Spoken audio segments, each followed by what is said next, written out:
ka na ba? Oh, Isko, sali ka na rin sa amin. Tara na. Naku, naku, naku! Isang kwentong pambata ni Nanay Rafael. Nanay, balisa umalis ka ba? Halos na napasok ang mga tali. Naku, naku, naku! Sabi ni Isko, pawis sa pagtakbo at pag-aalala. Isko, bakit ka nagmamadali? Isko! Isko! Bakit ka nagmamadali? Tanong ng busbusin ng pulis sa loob. Halika at tingnan mo ang mga alagaw ng ba. Binuksan ng busbusin sa kaloy at isang magulang puso. At sinilipakasan ng piling na damba. Tumigil sa pagtakbo si Isko at lumapit. Pinagbasdan ang nagambang bumabakang sa patpat at tawag ng busbusin sa kaloy. Kaloy, alam mo ba kung paano nagkakaroon ng bago ng ba? Tanong ni Isko. Siyempre, dahil sila sa itlog. Maraming itlog sa sapot. Itlog, parang sa manok. Itlog! Parang sa manok! Tanong ulit ni Isko. Hindi, parang sago. Maliliit na sago. Sugot ng busbusin sa kaloy. Kaloy, ano mo nangyayari sa mga hanggang ba? Tanong ni Isko. Eh, di pinag-aaway na sila. Biglang umalis si Isko. Halos nanginig sa lalo pagkabalisa. At sa ulat ng busbusin ng pinsa sa kaloy, Hoy! Isko! Saan ka pupunta? Hoy! Isko! Saan ka pupunta? Hoy! Isko! Saan ka pupunta? ngunit hindi sumagot si Isko at patuloy na malumalo. Naku, naku, naku! Sabi ni Isko, pawis sa pagtakbo at pag-aalala. Isko! Isko! Bakit parang malulog ka? Isko! Isko! Bakit parang nalungkot ka? Tanong kung mabait na ang kaibigan si Iya. Halika at tingnan mo ang baba namin mukha. At pinaragalo ba na si Iya ang bigyan at mabalahibot punta. Sumili sa tatakbo si Isko at lumapit. Ibigyan ng puso sa bilugan. Piling na ipin ito ang mga mata. Iya, paano nagkakaroon ng bagong tulka? Tanong ni Isko. Lumalaki na lang yung masyado ng nanay ng aso. Tapos, biglang isang araw, lalabas na lang yung mga tulta sa kanya. Sagot ni Iya. Matulka? Marami? Para sa isang ba? Siguro, minsan marami. Minsan dalawa o tatlo lang. Ano ang nangyayari sa mga suga? Yung iba, pinatabi namin. Yung iba, kayo may regalo. Binibigay ni nanay, kung namin mo. Sagot, ang mabait na sila si Iya. Kailang ko na rin sila ko. Umiiling-iling. Nagulit ang bait ng kaibigan si Iya. Hoy! Isko! Saan ka pupunta? Hoy! Isko! Saan ka pupunta? Hoy!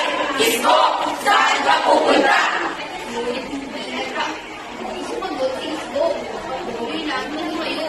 Naku, naku, naku! Sabi ni Isko, pawis sa pagtakbo at pag-aalala. Hanggang sa marapilya ang pinigyan ng magaling na doktora. At gabi, pumasok ang hingal na hingal na si Isko. Oh, Isko, bakit ka napadalaw? Sabi ng magaling na doktora. Meron ka bang sugat? O lagnat? Ha? Si Isko? May sugat o lagnat? At inulapat ng magaling na doktora ang kanyang kamay sa loob ni Isko. Doktora, paano mo ba nagkakaroon ng bagong baby? Sabi ni Isko na nagkakaroon ng hininga. Ah, sagot ng magaling na doktora. Unti-unti lumalaki ang bilis sa loob ng tiyan ng nanay. Kapag malaki at malaki na siya, handa na siya kumabas kay nanay. Parang tula. Ano ni Isko? Natawa ang magaling na doktora. Oo, Isko! Parang tuta! Ano ang nangyayari sa mga bagong baby? Tanong ng Isko ang manikinig ang boses. Pwede inaalagaan ni nanay at tatay. At lumaki para maging tulad mo, batang tanong ng tanong. Sabay kong pinagkora sa biskin ni Isko. Bakit mo nga pala naitanong? Dali na nag-mix si Isko. Ano naman po nangyayari kung sa kapatid ang mas maganda? Napangiti ang magaling na doktora. Sa tingin ko, alam ko na kung bakit may tinatanong yan. At sa tingin ko, ang dapat yung tinungin ay si nanay at tatay mo. Buntong nila si Isko.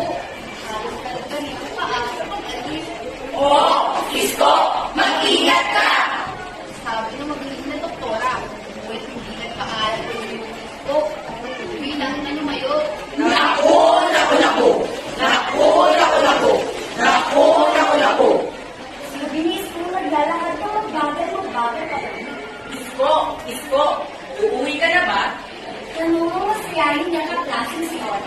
Halika, makipaglaro ka muna sa amin ni Kuya. At itinapon ko sa guys ko at Isko ang isang bola. Umigil sa paglaki si Isko at tinitigil ang bola sa kanyang kamay. Lumapit ako sa guys ko at Isko. Oh, Isko, may problema ba? Sabi ni Isko, sa malungkot na tinig.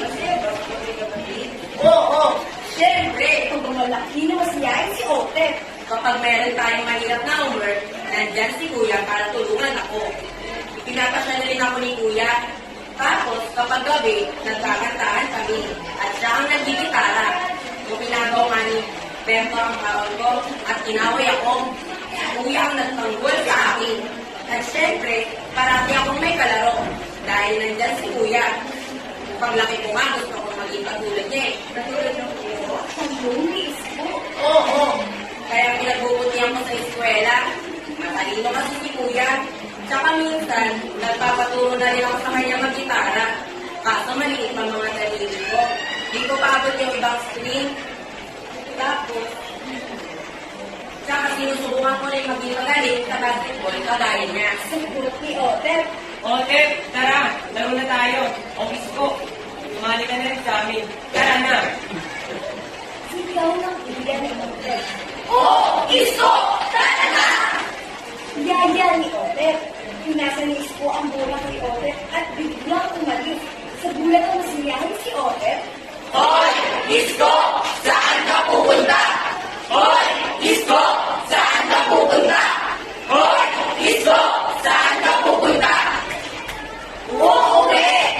Sagot ni Isko. Mabilis at tumakbong palayo. Naku!